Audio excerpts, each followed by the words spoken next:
بسم الله الرحمن الرحيم. هذا حالة بقولكو هاتن بنك أبنك بغطش وبغوي أواريه يبرك عياشي بعد طبعا نوغدوان أولي تاغن تاسيا هاتن نوغدرن أيضا لا يبقى مكرسين أن لقد دفعون هاي حبي أنبي بغطش وبغطش أما الأورنك أما بغطش بسرياشن هاتن حسنوا ياي واحد طبعا يا اسكبدل على لفتيدا waa tahay marka muddooyinkii ugu dambeeyay ama toddobaadadii aanu soo dhaafnay gobolka waxa ka soconaya dagaalo idin dhaxeeya adinka iyo al-shabaab dagaalada ayaga xagee ku dambeeyeen shabaab sida la socotaan waxa xaaladoodu way sii xumaanaysaa caafimaadii dalka oo ay ku jireen way isaga baxeen ayaga oo muxuu ahaa khilaafaad badan oo soo kala dhexgalay oo guud ahaan buuray innaguna haatan wax culays ah oo ay nagu hayaan ama dhankoodu ka jiraan ma lahaan haddii alla idmana waxaanu rabnaa inaanu usii gudubno meelaha naxiga oo ay shacabka ku dhibaataynayeen oo noqotaynta ku hayeen inaan usii gudbin doonaan insha allah gudoomiye dhowr jeer oo hore waxaad soo hadal qaadeen inaad doonaysaan inaad dagaala ku qaadaan deegaanada ay ku hareen al-shabaab oo ka tirsan gobolka Gedo haatanna ma muuqato ifafaala aad ku socotaan sidee isku keenaysaa arrimaha iyaga way socotay waqtiyadan dambaba way socotay dagaaladana way socdeen annaguna taasi shaki nagula jira haddii alla idmana waxa weeye waqti dhow waxaanu jecelnahay inaanu meel iska dhigna shabaab iyo gobolka kan iyo amnigiisu ayaanu usii gudubno gobolada dariska la-a oo ay haatan kusii dambeeyaan haddii alla idmo markaanu soo koobnana dhankaasi haatan wax walaa oo aan ka rabnaa ma jiraan waa tahay marka waxaa jirtay arrin muddooyinkii ugu dambeeyay la isla dhex marayay taasi oo ku aadan arrinta maamulka Azania sida horey u soo baxdayna degmada Ceelwaaq ciidamo ku sugan waxa ay sheegeen inay si toos ah Azania uga tirsan yihiin arrinta iyada maxaad kala socotaa waxay horta Azania inagu waxaan ka qabnaa horaan u sheegnay wax jira maaha gobolkani gobolada midna kale ee jubbooyinka ka jiri mayso ma ka shaqaynayso mana ogolin shacbiga degan iyo maamulada ka jiraan ma ogolo mana ka warqabaan qaybna kama aha soomaaliya dhan bayna yaa kasoo horjeeda oo aan qaybba ka ahayn cidda wadaana cid la garanayo maaha markaan usoo noqono ciidamada Ceelwaaq waxa weeye waa ciidamadii dowladda Soomaaliyeed waxaa jooga muxuu ahaa saraakiishii dowladda waxaa jooga qayb kamid ah maamuladii gobolka waa isku xirannahay aamiirtaanu kala daawanaa ma jiraan wax zaani la yidhaahdo oo ay qayb ka yihiin waxa weeye maamulada yadi baa joogo waxaa jooga saraakiishii waxaa jooga ciidamada yadi ciidamadii dowladda iyo maamulka dowladda qaybo kamid aha joogo aamiirta waynu kala qaadanaa waa isku xirannahay wax zaani la yidhaahdo oo ay faacilayaan ama ay qayb ka yihiin ma jirto ciddii sheegatayna been bay u sheegtay kollay qoladii beesha caalamkana jahawareerisay soomaalida jahawareerinaysa baa sheegto malaha sida Ceelwaaq inay joogaan maamulo iyo ciidan arrinkaasi ma jiro miskale arday maaha waana kale qayb kamid ahna way joogaan saraakiisha baa joogto ciidamada yadi baa joogo waa ciidamada gobolkan oo maamulada gobolkan weye qayb kama aha Azania mana ka noqon doonaan waa tahay marka gudoomiye adigoo aad u mahadsan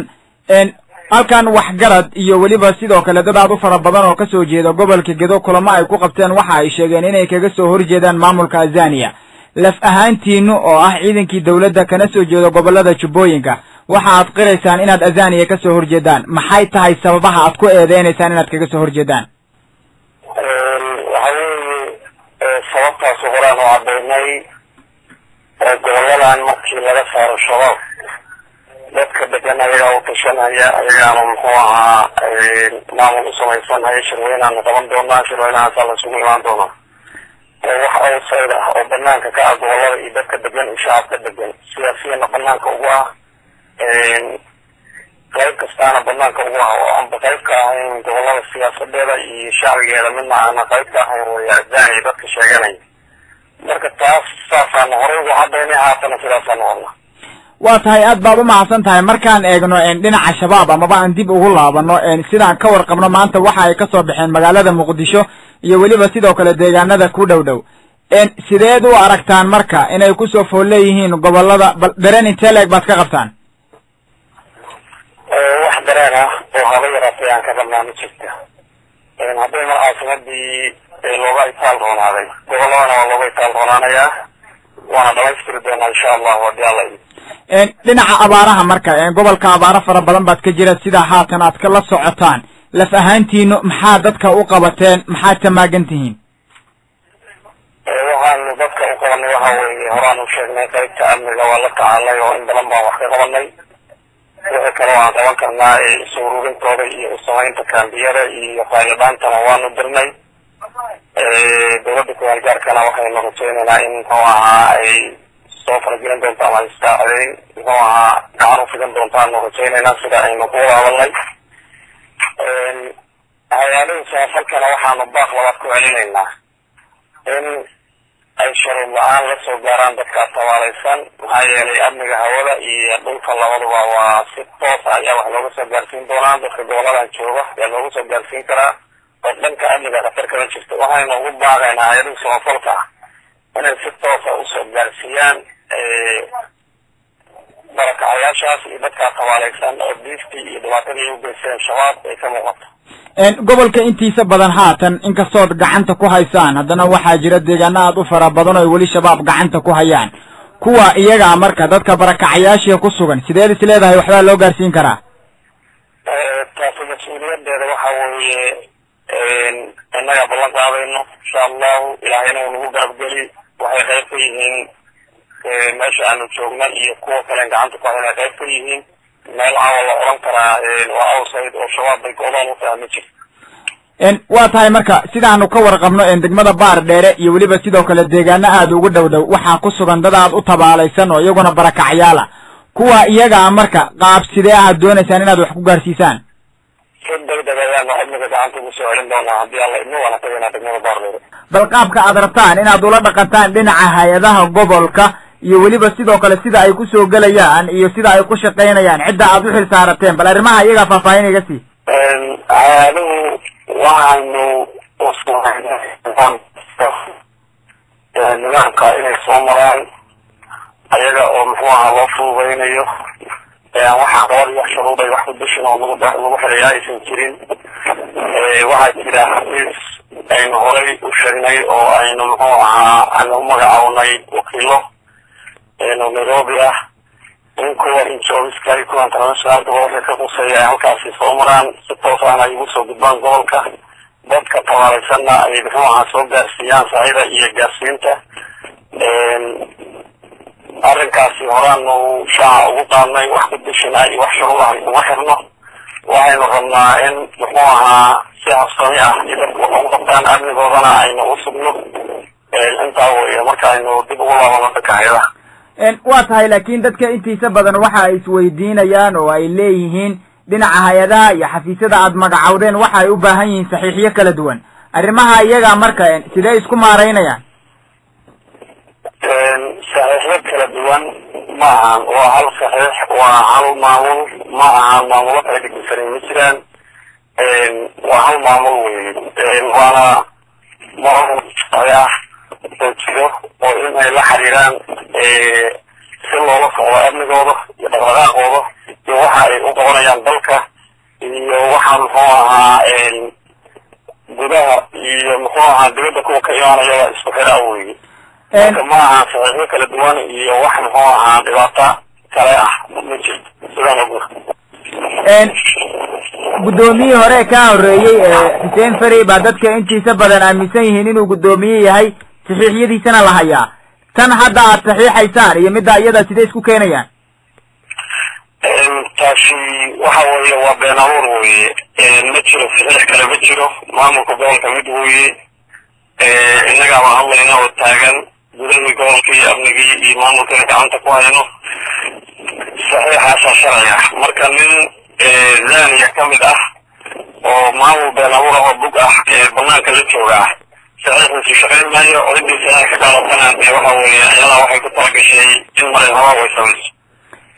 sidoo kale maamulkaasi azania ee aad ka dhawaajisay waxaa ka tirsan xildhibaano ka soo jeeda gobolka gedo sida xildhibaan geelo oo kale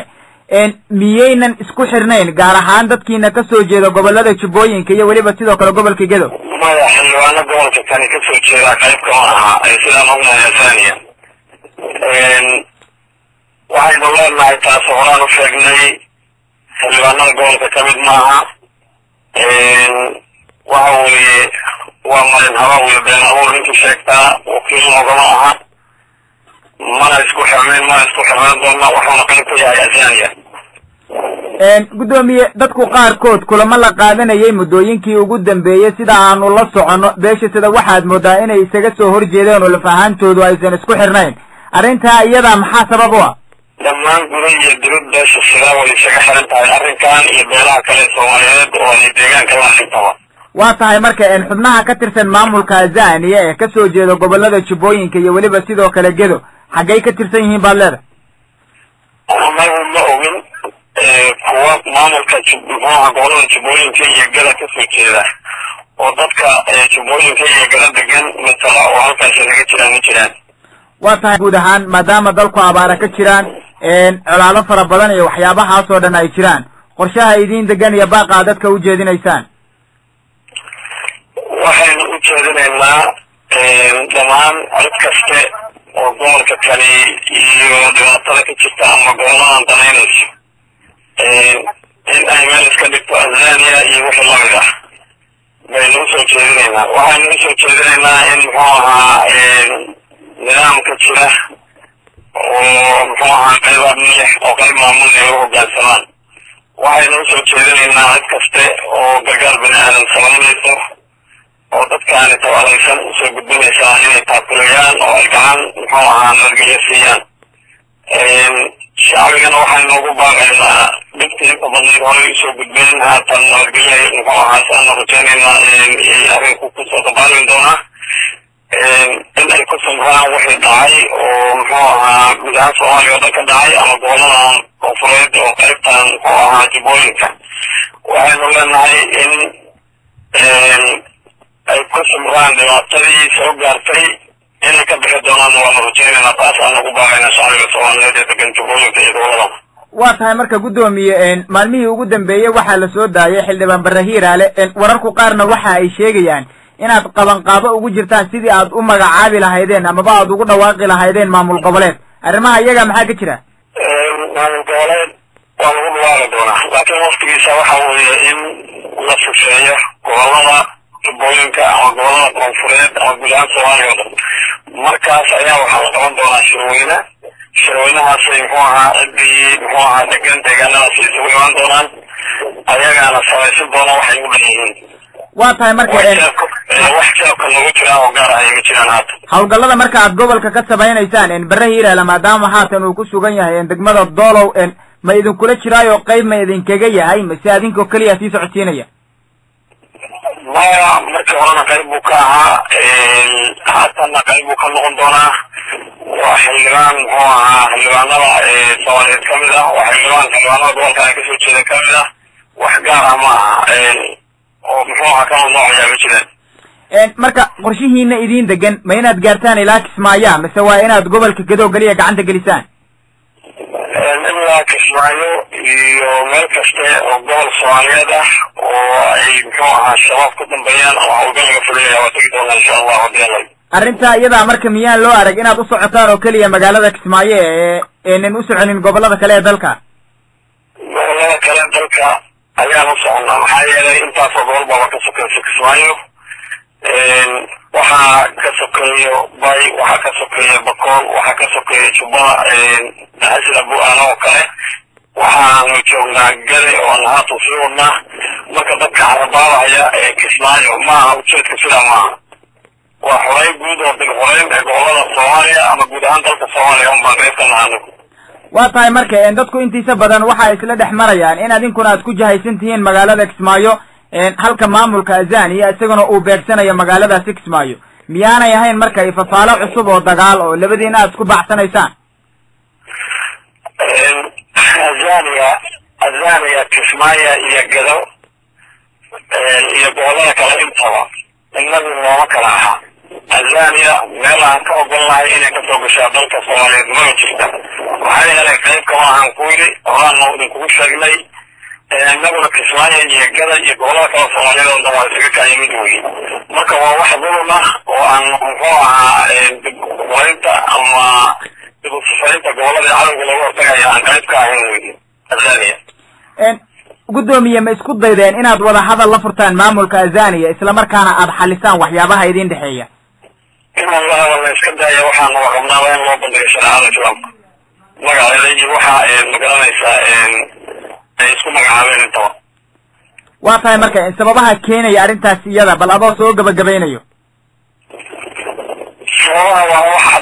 وعند سوقتها سبحان الله وحوي الزانية مكبينية اللي هذا موضوع الله إن الله بندق شرعها إن أنا وحلقة السنتين أما وحلقة السنين وحوي هنا وحوي ومراجع قارورة الجن وما الله والشعب له والدجال الذي أي دجالين فوضى له إلى البيت كان بعرق كحسرة إن دولة الشيء نحضر الله وصل استوى على مانو لأن قلبها هاي من المشركان تاسع صلوا إن أنا بقولها لكريم ka iyada marka bedelkeeda waxaad moodaa inay u muuqato in maamulka hadii magac laga bedelo ay suuragal tahay inaad wada hadli kartaan gudoomiye waxaad moodaa in arrintaas iyada hadii laga bedelo in magaca maamulka suuragal ma tahay inaad wada hadli kartaan wada hadli karno sidoo kale wada hadli karno hay'adey dadka wataaba qayb ka ah in mana garanayno waxay yihiin